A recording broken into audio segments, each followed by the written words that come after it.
Fala galera, bem-vindo ao Na Banheira com o Juba. Antes de apresentar meu convidado, dá o like, curte, comenta. Se não é inscrito, se inscreve e participa. Hoje eu tenho a honra de receber o Mário Coelho. Ele é do maior canal de notícias sobre o Vasco. Aliás, eu vou além. Ele comanda o maior canal de notícias sobre um clube brasileiro. Tudo bem, Mário? Tudo certo, prazer aí estar com vocês aqui nesse bate-papo aí, porra, aí, ainda mais com esse cenário aí atrás, ficou sensacional, me Fiz em, sentindo em casa, me fiz em sentindo sua em... homenagem, hein? Para mim dói um pouco. Eu sou tricolor, sou fluminense, mas com o maior prazer estou aí em São Januário. Obrigado, obrigado. Mário, vamos começar já botando o dedo na ferida. A torcida do Vamos. Vasco deu demonstrações de que é a mais fiel do Brasil. Isso seja naquela campanha de sócio-torcedor, agora no lançamento da terceira camisa. O que falta para usar esse amor pela torcida para colocar o Vasco no trilho? Cara, para mim, o que falta é limpeza, faxina dentro do nosso clube, né?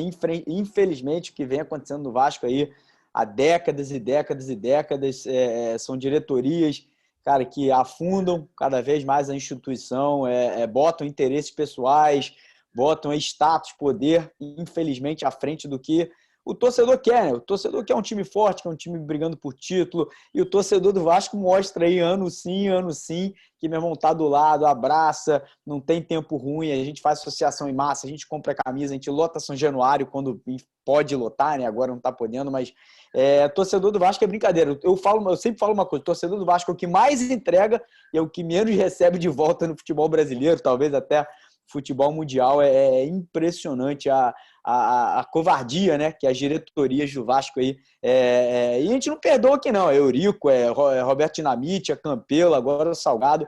Meu irmão, os caras, infelizmente, ali estão mais preocupados com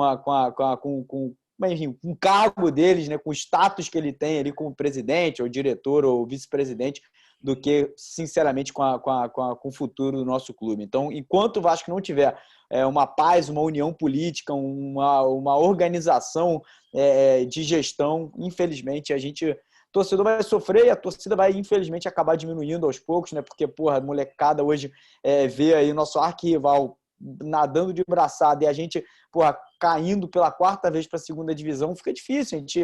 Por mais que a gente tente mostrar aí a importância, a grandeza do nosso clube, é complicado, é difícil aí ver o Vasco sofrendo, sangrando tanto aí há tantos anos. E para você que é um comunicador, cara, hoje em dia você é referência e todo vascaíno não começa o dia sem ver um vídeo seu, sem se informar no seu canal. Como que é se manter fora aí dessa política? E até te faço uma pergunta sobre o movimento fechado com o Mário. O que aconteceu de verdade? Então, ó, primeiro é o seguinte, eu sempre falo assim, eu sou uma pessoa apolítica, mas ao mesmo tempo eu tenho um envolvimento político muito grande, porque eu não deixo de comentar a política do clube, eu não deixo de dar a minha opinião em relação ao que acontece dentro do Vasco. Eu nunca tive ali um candidato, eu nunca fiz parte de nenhum partido político dentro do nosso clube, e eu não tenho a menor intenção de fazer, a não ser que, meu irmão, daqui a 10, 15 anos o Vasco não melhore, e eu me vejo numa situação de querer ajudar, mas hoje em dia não, eu tenho ali minhas opiniões, eu tenho minhas preferências, mas eu não deixo de comentar, não deixo de dar minha opinião, acho que é importante como comunicador, como você falou hoje, meu canal aí, só aqui no YouTube, são quase 400 mil inscritos, sem contar as outras redes sociais, já passa aí de 500 mil, então acho que é importante se posicionar, acho que é importante você falar o que você pensa, às vezes eu erro, peço perdão, peço desculpa, não tem problema nenhum em relação a isso, e o que aconteceu nessa hashtag aí um tempo atrás, fechado com o Mário Coelho, foi simplesmente uma galera, um grupo pequeno de pessoas, geralmente do Twitter, né? Que é a rede social do ódio ali, a que eu pouco uso, mas eu uso de qualquer forma. E a galerinha ali, por posicionamento meu, de alguma forma ali mostrando minha indignação com o que acontece com o Vasco há tanto tempo, a gente fez uma associação em massa. Eu fiz parte, cara, muito, muito grande desse processo de associação em massa. Sempre briguei para a galera se associar, mostrar a importância de você ajudar o clube. E eu fiz parte daquele processo ali, todo dia chamando a galera, incentivando. E agora a gente viu uma queda no número de sócios do Vasco brusca, imensa. A gente estava com quase 200 mil e hoje a gente tem aí 60 e poucos mil. Então perdemos aí mais de 140 mil sócios em menos de um ano. É óbvio que a pandemia teve, né, a sua importância, mas ao mesmo tempo foi o que eu falei no começo, o torcedor do Vasco entrega e ele quer algo em troca. E quando ele não vê o Vasco vencendo, fazendo grandes contratações, investindo forte na base, o torcedor cansa e o torcedor de alguma forma se afasta do clube, pelo menos financeiramente. Então eu de alguma forma falei, eu hoje não tenho condição de apontar o dedo na cara de um torcedor do Vasco e falar pro cara que se ele não for sócio do Vasco, ele é menos vascaíno do que outra pessoa. E a galera me julgou por isso, achou que eu de alguma forma estava falando que as pessoas tinham que se desassociar do Vasco. Não, muito pelo contrário, eu nunca falei isso. Eu quero muito que o Vasco tenha 1 milhão, 2, 3, 4, 5 milhões de sócios, mas eu não posso apontar o dedo para ninguém hoje. Um cara que está aí, às vezes, sem dinheiro para botar de comida dentro de casa, passando aí necessidade, sem emprego, falar para o cara que ele deixou de ser sócio, então ele é menos vascaíno que eu, por exemplo. Eu não tenho condição nenhuma de fazer isso. Agora, quem tem e está fazendo lá no Twitter, eu sinceramente, eu tenho até pena desse tipo de pessoa, ele ainda quer me julgar pela minha opinião em relação a isso. Mas eu não me abala, não. Não tem que abalar, não. O mundo tá muito chato, as pessoas ganharam. A internet deu o poder de julgamento a essas pessoas. Né? Mário, você falou sobre alguns nomes aí carimbados. Eu queria te perguntar, o Eurico Miranda Sim. mais pai ou mais padrasto para a torcida do Vasco? Cara, eu acho que ele foi muito pai ali no período que ele não era o presidente do Vasco. Na época ele atuava como vice-presidente de futebol, o cara ajudou muito o Calçada, montar grandes times ali na década de 90, início dos anos 2000. Porém, depois que ele assumiu como presidente do Vasco, cara, foi só desgraça, foi só dívida aumentando. Ele ganhou Carioca. Os únicos títulos que o Eurico ganhou como presidente do clube foram cariocas. Então, porra, não tem nem como eu aqui falar, pô, foi um grande presidente, porque não foi, era um grande vascaíno? Porra, provavelmente era, fez um monte de cagada, todo mundo sabe disso, botou o Vasco numa situação complicada em relação à mídia, em relação a outros clubes do futebol brasileiro que odiavam o Vasco durante anos e anos e anos aí, por atitude do próprio Eurico Miranda, né? Então, eu acho que ele foi um pai durante um período, depois ele acabou virando ali um padrasto mal amado da torcida ali, depois que ele virou presidente. E vamos falar do Roberto agora. Ele foi a sua maior decepção na política? Cara, para mim foi, eu já esperava isso quando o Roberto entrou, eu era mais jovem na época ali, eu não me envolvia tanto na política do Vasco, mas acompanhava de perto, e eu falava desde o princípio, cara, eu acho que para um ídolo, um ex-jogador se envolver em política, o cara tem que estar preparado, não adianta ele vir com o nome, não adianta ele vir com a imagem, porque vai se queimar, no final das contas sempre vai ter gente ali que vai nadar contra, e o Roberto, cara, ele comandou o Vasco ali com empresários do lado dele, aumentou a dívida do Vasco de 150 milhões para 600 milhões de reais num período de menos de 5 anos. Então, o Vasco hoje está na situação que está muito, muito devido à situação que o Roberto Dinamite colocou a gente lá atrás, né? Em 2011, 2010, montou até um time forte para a disputa ali. O Vasco foi campeão da Copa do Brasil, quase ganhou o Brasileiro, né? Não fosse garfado pelo Corinthians naquele ano, e quase também levou a Libertadores também ali naquela ocasião, aquele gol perdido do Diego Souza que o Cássio pegou, né? Ou foi para fora, enfim. Mas, enfim, o Roberto tem uma grande culpa, sim. Eu sou fã do Roberto como jogador, já falei isso para ele pessoalmente. Falei, Roberto, como jogador, você é um cara que eu admiro pra caramba, mas, cara, como político, meu respeito por você é zero. Não tem respeito nenhum por você politicamente falando. Também acho que grandes ídolos, quando se aventurou na política, eles só arranham a imagem, né? Você falou do Vasco e de 2011, do Brasileiro, mas a Libertadores, o Vasco também foi prejudicado pela arbitragem. Um gol legítimo do Alexandro que ia mudar, de repente, a história do clube hoje. Totalmente. E ia ganhar aquele Mundial lá que o Corinthians ganhou. Eu também acho que aquilo foi a última chance do Mundial fácil para um clube sul-americano. Exatamente, eu concordo com você. Agora vamos falar do Vasco no campo. O Vasco tem sido bem criativo aí nas contratações, boas apostas. O Zeca, para mim, é um grande lateral. O Morato, que chegou agora, se ele se livrar dos problemas físicos, ele é muito bom. Ele brilhou no Ituano, fazendo uma dupla com o Martinelli, que hoje está no Arsenal. Então eu acho que o Vasco está indo pelo um caminho certo. Mas você não acha, Mário, que era melhor manter um Luxemburgo, um cara que tem uma tarimba, que tem um nome, do que apostar num treinador que não tem o estofo para aguentar um time grande? Cara, eu vou falar o seguinte, em relação às contratações, algumas eu tô gostando, o caso do Zeca, acho que eu gostei bastante, nesse início de temporada agora já é o melhor jogador do Vasco, disparado no início do Campeonato Carioca, o cara fisicamente, tecnicamente falando, tá ali muito à frente dos outros jogadores. O Morato, uma boa aposta. Acho que se voltar a jogar um bom futebol vai ser muito útil. O Léo Jabá, que chegou também, fez base no Corinthians, foi muito bem na primeira temporada lá na Grécia. Chegou agora, estava depois de uma lesão de joelho, aí uma aposta boa. Agora, outros jogadores ali eu não entendi muito bem. O zagueiro Evandro, 33 anos, nunca se destacou em lugar nenhum. Marquinhos Gabriel estava mal em todos os lugares que passou. Não está fazendo nada no Vasco desde que chegou até agora. Mas, enfim, vou criticar a contratação. Vamos deixar os caras, pelo menos, aí ter um tempo para se adaptar e torcer para dar certo. E em relação ao Luxemburgo, cara, eu fui favorável à permanência dele, só que o problema é que não sei se o Luxemburgo daria conta de disputar uma Série B, para ser super sincero. Ali, se o Vasco começa mal a Série B, eu não sei se o Luxemburgo ia ter aquele, sei lá, não sei se ele já tá se ainda está com aquele ânimo, se ele ainda está com aquele fogo, né, de querer fazer um grande time. E o Marcelo Cabo está justamente do lado contrário, né? Primeira vez que ele pega um grande time, primeira vez que ele tem uma grande oportunidade, vai fazer de tudo.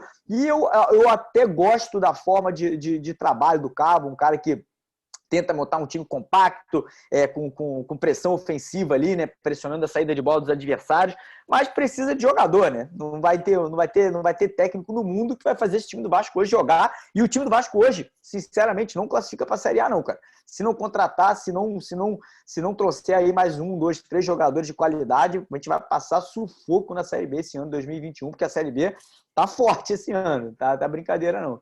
A gente já teve a amostra com o Cruzeiro no passado, né? Agora, desde o ano passado, o clube que cai, ele já recebe cota de Série B, mas o principal, não tem torcida. As torcidas dos times grandes que caem sempre abraça, lota. Exato. O Januário virava um caldeirão. O Vasco perdeu isso. Então, acho que vai ser mais difícil, mas eu acredito que o Vasco vai chegar lá, vai voltar para o lugar onde nunca deveria ter saído. O Vasco forte é bom pro futebol carioca.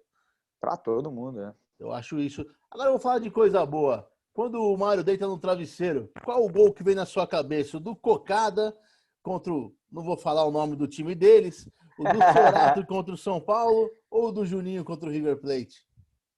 Cara, eu, assim, como vascaíno que acompanha, depois que eu comecei a acompanhar, eu fiquei até arrepiado se falar isso, mas como vascaíno que acompanha mais o do Juninho, né? Porque, porra, eu já vi ali, já assistia, o do Cocada era muito moleque. Virou música, o do Juninho virou música. Virou música, mas a memória que eu tenho do gol do Cocada é uma coisa que nunca vai sair de mim, dentro de mim, porque eu era muito, muito, muito criança, muito moleque mesmo, de verdade. E eu tava no Maraca com meu pai era, porra, um vascaíno sensacional, que Deus o tenha. E, cara, Cocada fez aquele gol e eu nunca vou me esquecer. A semana seguinte, depois desse gol, meu pai, eu sou de Niterói, no Rio de Janeiro, quem não sabe, meu pai, ele distribuía cocada para a cidade inteira. Para onde a gente ia, meu pai levava cocada para os amigos flamenguistas, né? E demorar cocada para lá, cocada para cá. Então aquele gol ficou marcado. Eu tenho aqui, vou até me dar em 30 segundos. Espera aí.